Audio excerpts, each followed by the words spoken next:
Color guard. Indiana State University analyzed a drummer and found that the physical demands rival that of athletes.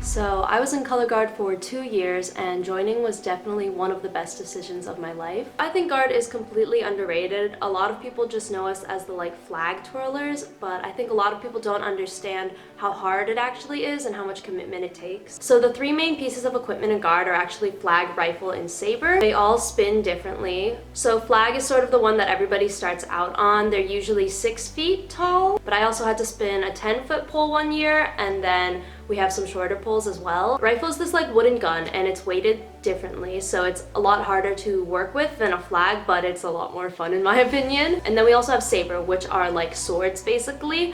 Cool tricks that people on our team could do.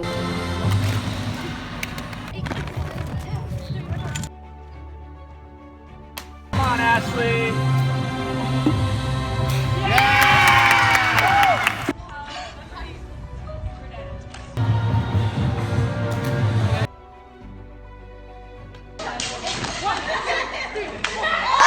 And then we also work on a lot of dance technique, because you're not just spinning equipment and running, you are also doing dance technique with your lower body. So our across the floors are basically dance combinations that we do in pairs across the floor, literally. Our color guard has second period class every single day. We normally do stretches, we do our splits every day, and we normally split into sections, or we learn new work from our color guard coach. We have 2 after-school practices per week. On Tuesdays, we're with the band in the stadium from 5:45 to 9, and on Thursdays, we're behind the theater by just ourselves, 3:30 to 6. We normally just work out whatever we need to and make it clean.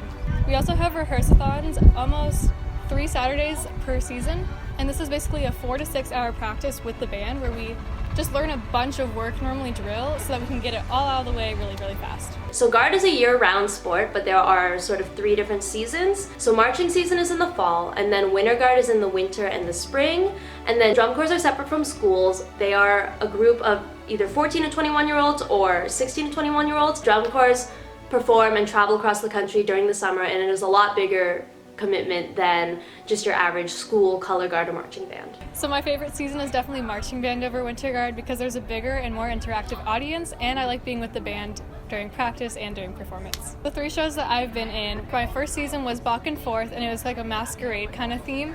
Our second show was Deco, and it was kind of like a Hollywood 1920s era.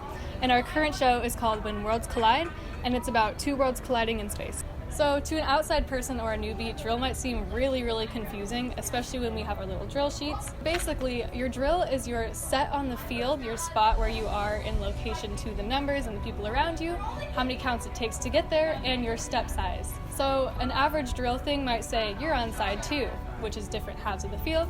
It might say 8 steps behind the front hash, which is a little marking on the field, and 4 steps inside the 35.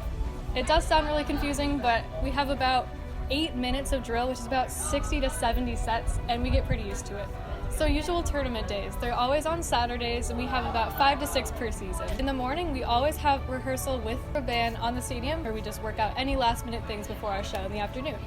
Then we get to go home, eat some dinner, get my show hair and makeup done, and we all meet at the new high school for our performance. We go into our warm-up block, which is where we just run any last-minute things super duper fast. We stretch, we put on our costumes, and then we go out to perform. After we're done performing, we can go sit in the back stands to watch all the other performances, and then at the very end, around 9:30 p.m., they have awards where all the student leaders like me get to go up and accept our trophies. So winter guard is just color guard without the marching band. You perform inside of a gym instead of outdoors, and instead of running across the football field, you are now on this very thin mat that we call the floor. So when I was in guard, I did 2 different winter guard shows. One of them was called Be One of Us, which was a dark themed show where we were basically trying to initiate a new member, and then the other show was called Sheer. So that one was pretty tricky because we had to work with these gigantic, heavy pieces of fabric. Like at the end, I had to drag this white fabric all the way across the floor. Ladies and gentlemen, please welcome to the field, from Rockford, Illinois, Phantom Regiment. So a day in the life at Phantom Regiment. So 9 a.m. we had breakfast, we woke up, got ready for the day, sunscreen. We had 10 before, so at I guess 9:50 we would start spinning early, work on whatever we needed to work on. At 10 a.m. we would have physical training where we would stretch and also work out a bunch, get our bodies into shape. At 10:30 a.m. we would have rehearsal for 2 to 3 hours depending on the day, sometimes 4 hours, where we would work on individual section, movement, choreography, conditioning, technique. We would have lunch at 1:30, 1, and then we had rehearsal again where we would either go into sections or work with another group of either like brass players or percussion, drumline, front ensemble, and then we had dinner at around like 5 or 6 p.m. We all had individual responsibilities throughout tour, so prop crew would sometimes have to build props before full ensemble. After dinner, we would have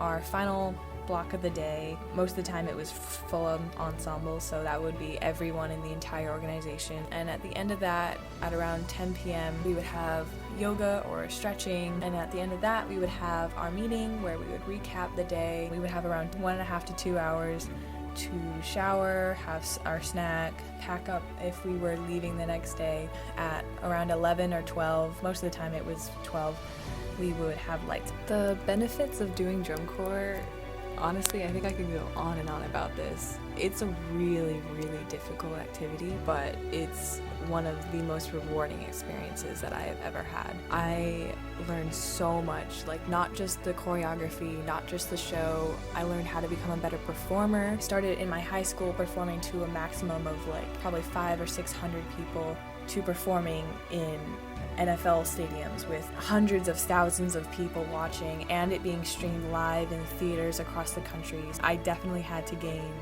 an immense amount of confidence. And then our main coach, she was perhaps the most inspirational woman that I have ever met. She taught us how to become better human beings. It completely transforms you mentally and physically. And I went from being away from home for a maximum of 2 weeks my entire life to moving away from home for 3 months, traveling around the country. It's such a unique experience that I don't think you can get from many other activities. My favorite thing about Guard is not only is it my passion, it's also where we meet like our closest friends and our family. We love each other so much, we're with each other all the time, pretty much every day, that we form the closest bonds with these people.